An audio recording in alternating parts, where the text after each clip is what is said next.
안녕하세요. 오늘도 사연살롱을 찾아주셔서 감사합니다. 저는 50대 중반의 두 아이 엄마예요. 어릴 적에 부모님 두 분 다 일찍 돌아가셔서 고모네 집에서 컸어요. 고모나 고모부가 저를 대놓고 구박하거나 눈치를 주지는 않았지만 집안 사정상 제가 짐이 되는 게 사실이었어요. 어떻게든 고모네가 신경 쓰지 않게 하려고 뭐든지 혼자서 조용히 하는 게 습관이 됐죠.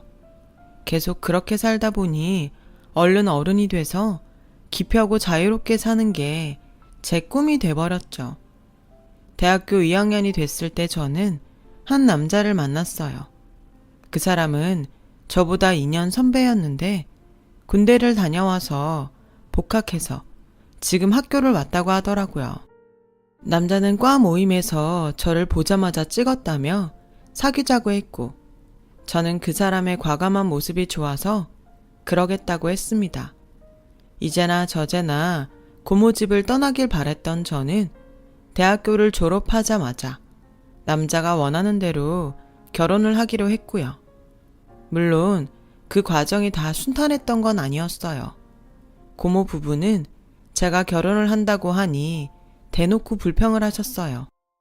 여태까지 먹여주고 재워줬더니 너 혼자 살만해지니까 우리는 나 몰라라 하고 내빼는 거냐?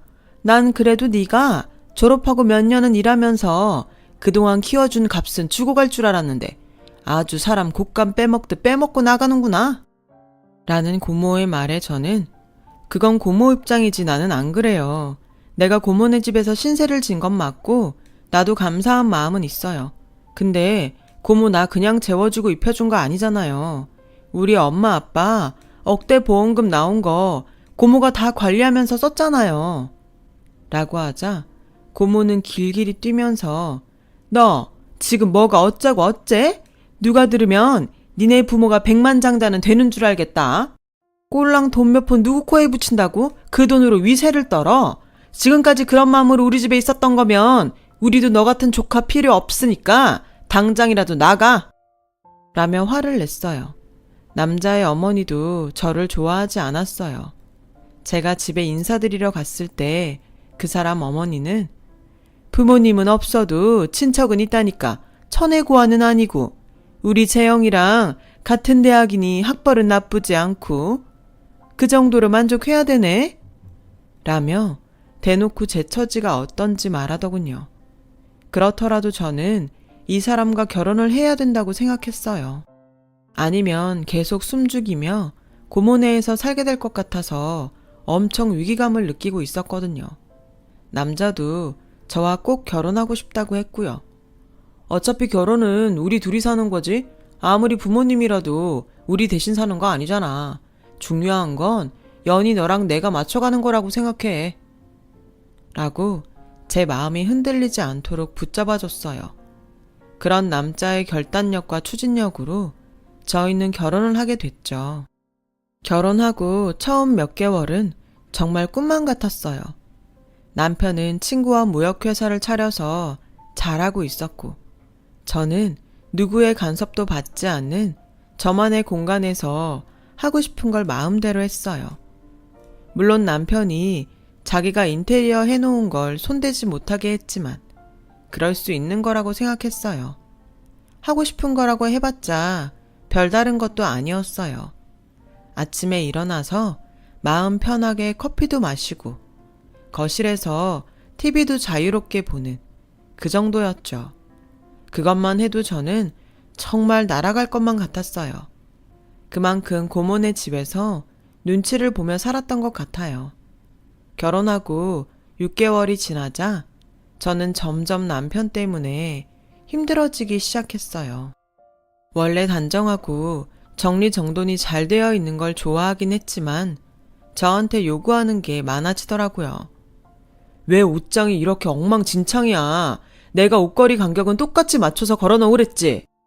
신발을 종류별로 나란히 정리하는 게 그렇게 어려워? 이거 봐. 간격도 안 맞잖아. 왜 신문이 아침에 나갈 때랑 다른 곳에 있는 거야? 바닥 청소 오늘 몇 번 했어? 아침, 점심, 저녁 3번 했으면 이렇게 더럽지 않을 텐데. 라며 사사건건 모든 걸 다 점검했어요. 그리고 생활비 쓰는 것도 간섭했어요. 지금 이 영수증하고 여기 돈 남은 게 1,200원이 안 맞아. 내가 뭐든지 영수증 다 받아오라고 했지. 영수증 안 주는 데선 사지 말라고. 처음에는 남편이 꼼꼼하고 섬세한 성격이라서 그런 거라고 이해하고 최대한 맞춰주려고 노력했죠. 하지만 남편의 요구는 끝이 없었어요. 나중에는 남편이 아니라 감독관처럼 보일 지경이었어요. 여보, 내가 당신 눈에 부족한 게 많을 거야. 내가 부족한 건 사실이지만 당신이 너무 하나하나 다 따지고 드니까 솔직히 힘들고 스트레스 받아. 그리고 나도 내 취향이라는 게 있잖아. 내 생활 습관도 좀 받아주면 안 돼? 뭐든 당신한테만 맞추라는 건 좀 아닌 것 같아. 이게 무슨 스트레스 받을 일이야. 내가 결혼 전에 분명히 그랬지. 결혼은 우리 둘이 사는 거니까 둘이 맞춰가면 된다고. 근데 내가 매일 체크하는 건 기본적인 거야. 당연한 것도 못하면서 뭘 맞춰달라는 거야? 일단 할 걸 제대로 해놓고서 맞춰야 되는 거 아니야? 정말 말이 통하지 않았어요. 저는 갈수록 지치기만 했고 남편의 잔소리는 더 심해졌어요.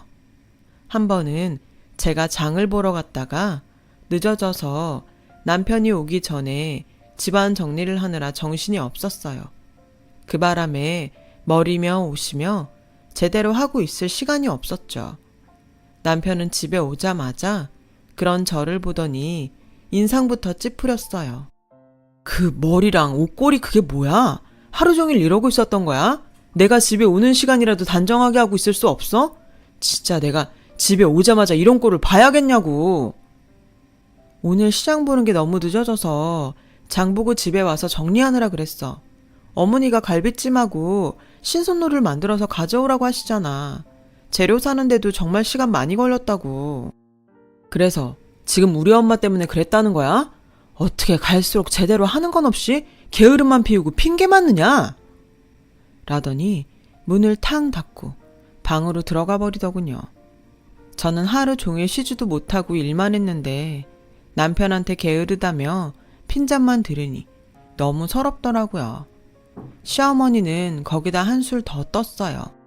워낙에 입맛도 까다롭고 따지는 게 많아서 음식 만들 때도 굉장히 신경 썼는데도 한번 먹어보고 손도 대지 않는 거였어요. 음식이 어째 다 짜고 달고 그러냐? 내가 전에도 말했지. 음식은 보기 좋아야 하고 그 다음에 간이 맞아야 된다고. 근데 넌 어째 한 번도 간을 제대로 맞춰오질 못하냐? 어머니, 저 이거 요리책에서 보고 간도 거기 써있는 대로 다 맞춘 건데요. 그리고 제가 먹어봤을 때 그렇게 이상하지 않았어요. 또 변명이야? 꼭 제대로 하지 못하는 것들이 이렇다 저렇다 말만 많지. 이러니 집안 살림을 어떻게 할지 안 봐도 뻔하다. 너 내 아들 밥은 제대로 먹이니? 어쩌자고 저런 거랑 결혼을 하겠다고 했는지 원. 저는 정말 더는 못 살 것 같다는 생각을 하루에 몇 번씩 했어요. 하지만 이혼하고 나면 사람들 눈초리는 어떻게 감당할지, 혼자서 살 수는 있을지 걱정되는 게 너무 많았죠.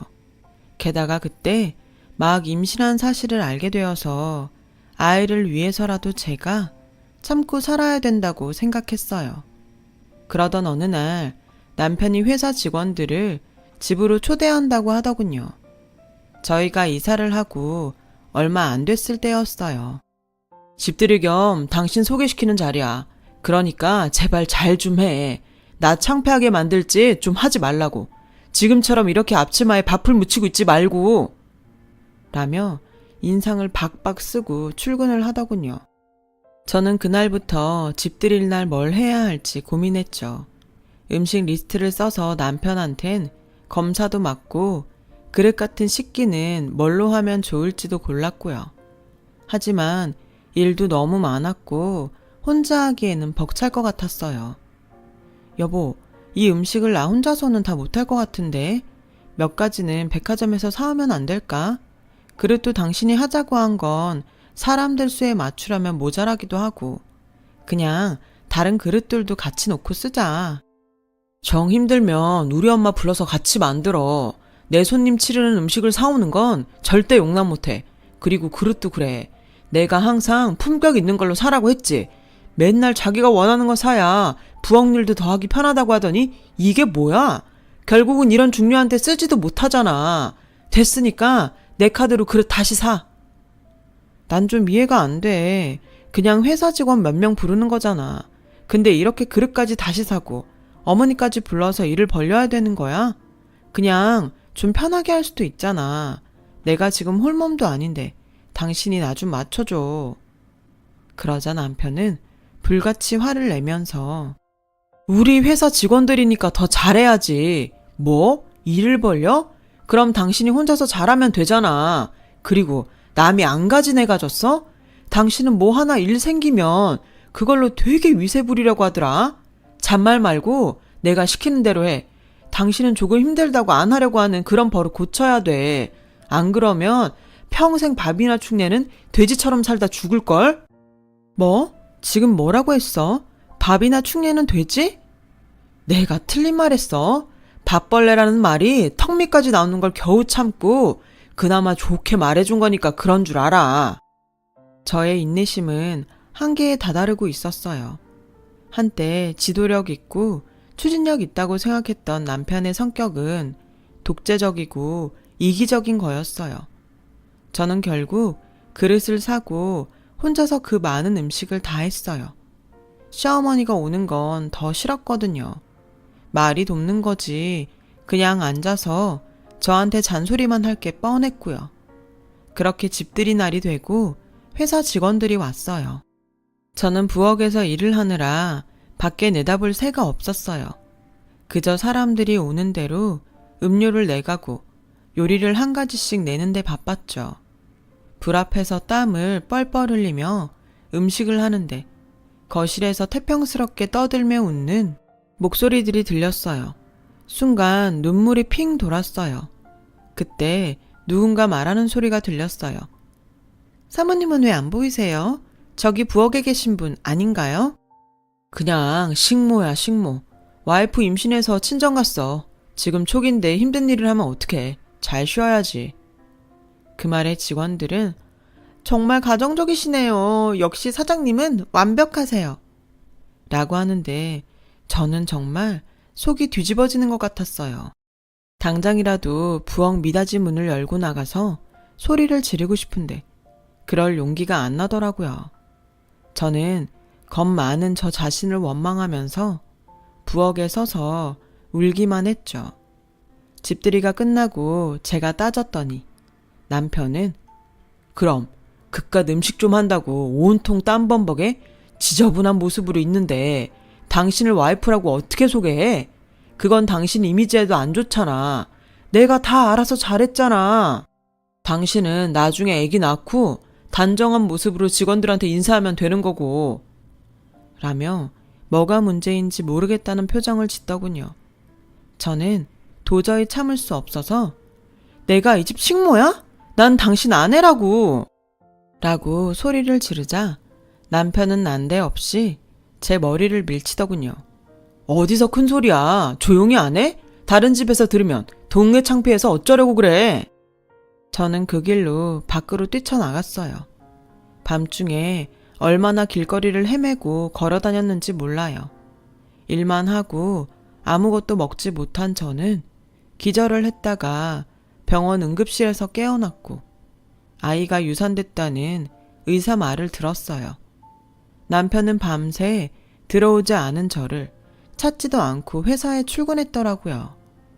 남들한테 보이는 게 더 중요한 사람이니 제가 집 나갔다가 아이 유산되고 병원에 있다는 걸 누가 알까봐 걱정만 하더라고요.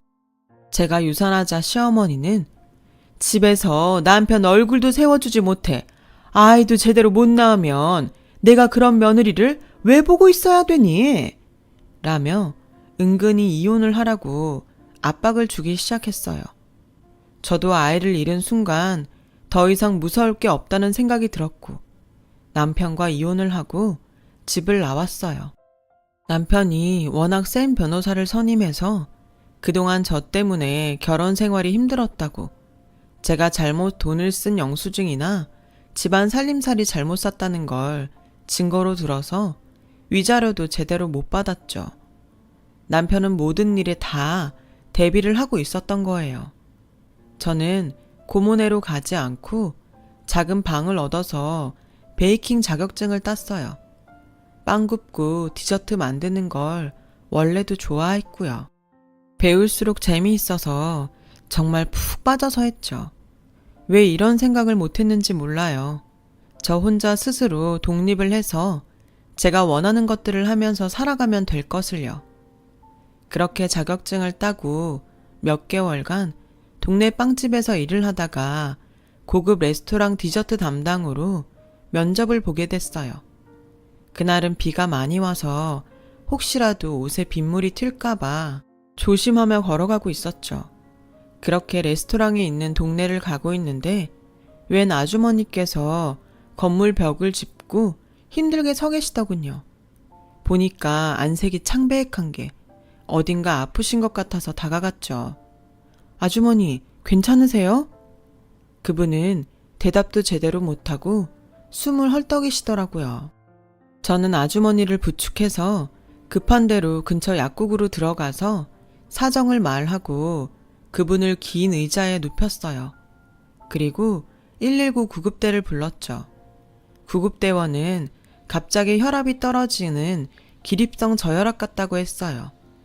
아주머니는 겨우 눈을 뜨고서 내가 혈관 확장제를 얼마 전에 바꿨는데 그게 좀 안 맞는 것 같아요. 라고 하시며 제 손을 꼭 잡고 고마워요 아가씨. 아가씨 아니었으면 큰일 날 뻔했어. 아니에요. 당연한 일을 했을 뿐인데요.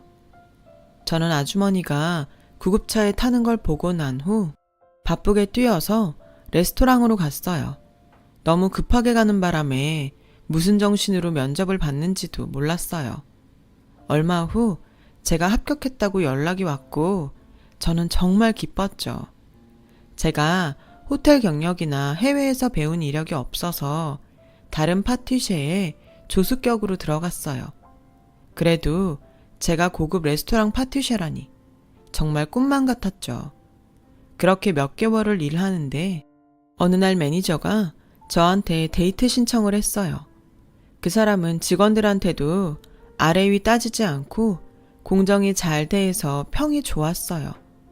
또 인상도 선하고 좋아서 저도 괜찮은 사람이라고 생각했지만 저한테 데이트 신청을 할 줄은 꿈에도 몰랐죠. 좋기도 하지만 부담도 많이 됐어요. 게다가 제 과거를 알면 어떨지 걱정이 돼서 저는 일단 그 사람을 만나서 제 얘기를 쭉 했어요. 이렇게 제 사적인 얘기를 하는 건 이래도 아무 거리낌이 없으면 저를 만나셔도 되고 조금이라도 마음에 불편한 게 있으면 시작하지 않는 게 좋을 것 같아서예요. 정말 이상한 사람들이 다 있네요. 그동안 혼자서 얼마나 힘들었어요. 마음이 불편하다뇨. 저는 그런 거 없어요. 실은 저도 약혼했다가 파혼한 적이 있는걸요. 매니저는 여자가 양다리를 걸친 걸 알게 돼서 결혼 직전까지 갔다가 깨졌다고 했고 저희는 서로의 아픔을 이해하며 가까워지게 됐어요. 그리고 둘이 결혼 약속을 하게 됐는데 남자 어머니를 만나고 저는 너무 깜짝 놀랐어요. 바로 제가 면접 보던 날 길에서 쓰러질 뻔했던 분이었거든요. 게다가 이 레스토랑 오너라는 거였어요. 남자는 제게 레스토랑 주인이 우리 엄마라고 하면 연희 씨가 부담스러워서 엄마를 안 만난다고 할까봐 말을 못했어요. 미안해요. 남자 어머니는 환하게 웃으며 제 손을 잡고서 아가씨 덕분에 내가 살았어. 거기서 그냥 쓰러졌으면 큰일 날 뻔했대.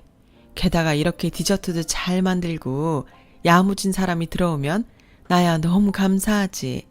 그리고 아주 모르는 사람보다 더 낫지 않겠어?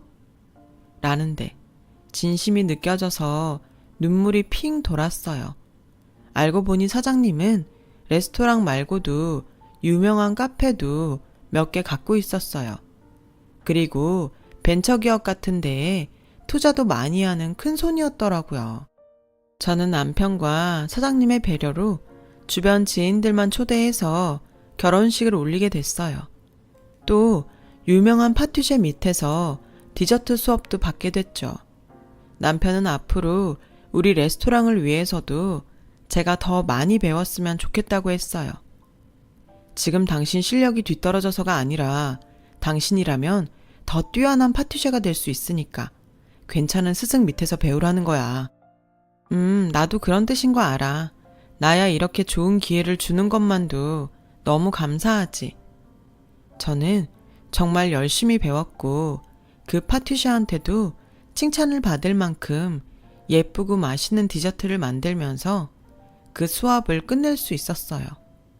레스토랑에서도 제가 만든 디저트 반응이 좋다며 제게 많은 걸 맡기기 시작했죠. 그렇게 바쁘고 행복한 날들을 보내고 첫 딸을 낳게 됐어요. 아기가 100일이 지나고 얼마 안 돼서 아이를 처음 데리고 레스토랑에 갔어요. 남편 사무실로 가려는데 어머니 사무실 안에 누가 앉아있는 게 보이더라고요. 무심히 쳐다봤는데 전 남편이었어요.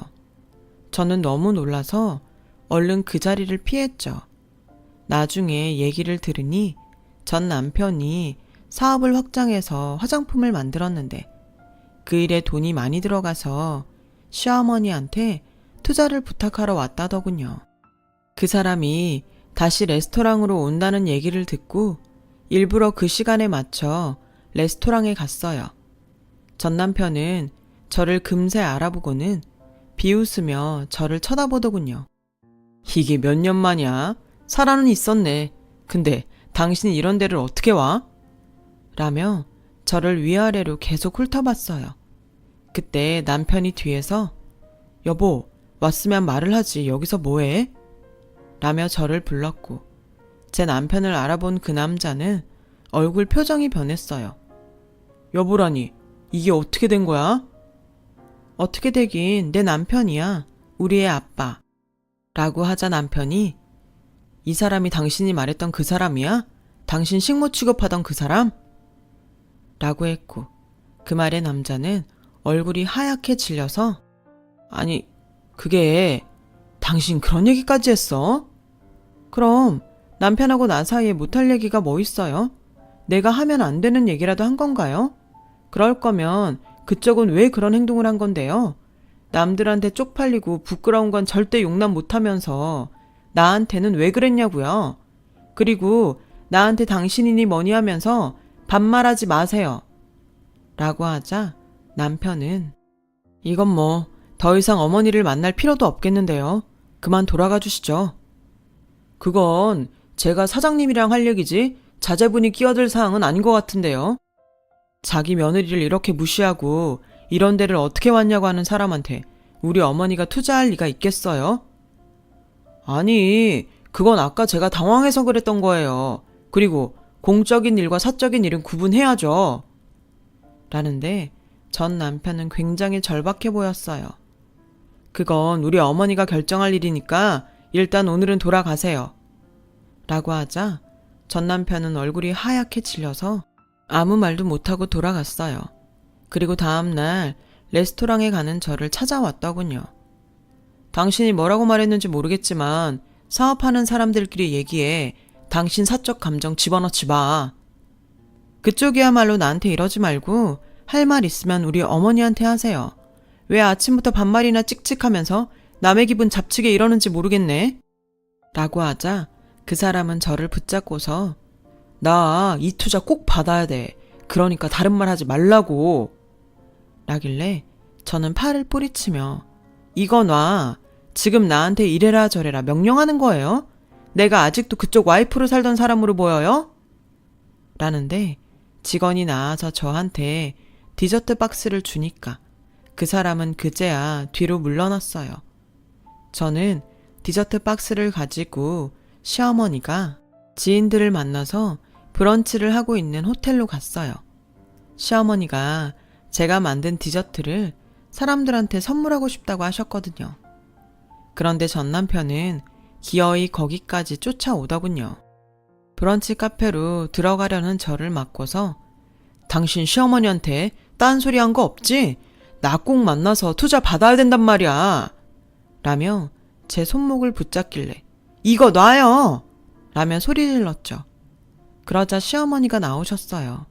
시어머니는 그 남자를 보고는 무슨 일인지 알아차리시고 그쪽이 내 며느리를 그렇게 괴롭혔다면서요. 나는 사람 위에 사람 있는 그런 작자들한테는 절대 투자 안 합니다. 라고 딱 잘라 말하시더라고요. 그 남자는 마음이 급했는지 시어머니를 붙잡고 사장님, 약속은 지켜주셔야죠. 부탁드립니다. 네? 내가 한번 보자고 약속은 했고 나머지는 검토해보겠다고 했잖아요. 한번 본 건 약속 지켰고 검토해보고 투자를 안 하겠다는 건데 무슨 약속을 더 지키라고 그래요? 라고 하니 그 사람은 저한테 여보, 내가 전에는 미안했어. 그러니까 말 좀 잘해줘. 응? 라며 매달리자 시어머니가 여기 손님들이 이런 불편을 겪는데 가만히 있어요? 이 사람 좀 정리해주세요. 라고 하자 호텔 직원들이 와서 전 남편에게 여기서 이러지 말라고 나가달라고 하더라고요. 그 남자는 어쩔 수 없이 끌려가다시피 자리를 떴어요. 알고 보니 그 사람은 무리하게 사업을 확장하다가 자금을 다 탕진했고 재혼한 여자도 그 사람을 속이고 집문서를 가지고 도망갔다고 하더라고요. 그 뒤로 그 남자 어머니가 저를 찾아와 도와달라며 사정했지만 저는 냉정하게 거절했어요. 사실 투자를 하는 건 시어머니 일이지 제가 아니어서 할 수 있는 일도 없었거든요. 시어머니는 그 남자한테는 절대 투자하지 않겠다고 하셨죠. 그 뒤로 그 남자는 사업을 정리하고 지방으로 내려가서 자기 어머니랑 어렵게 산다는 얘기만 들었어요. 저는 아들을 하나 더 낳고 지금까지도 남편과 잘 살고 있고요. 시어머니도 저와 저희 애들을 많이 아껴주신답니다. 저도 시어머니한테 더 잘하려고 노력하고 있고요. 어려울 때 저 같은 사람도 좋은 날이 왔잖아요. 다들 정말 힘내셨으면 좋겠습니다. 그럼 좋은 하루 되세요. 제 사연을 들어주셔서 감사해요. 여러분, 사연 댓글에 응원과 현명한 조언 부탁드려요. 좋아요와 구독은 저에게 큰 힘이 됩니다. 오늘도 좋은 일 가득하세요.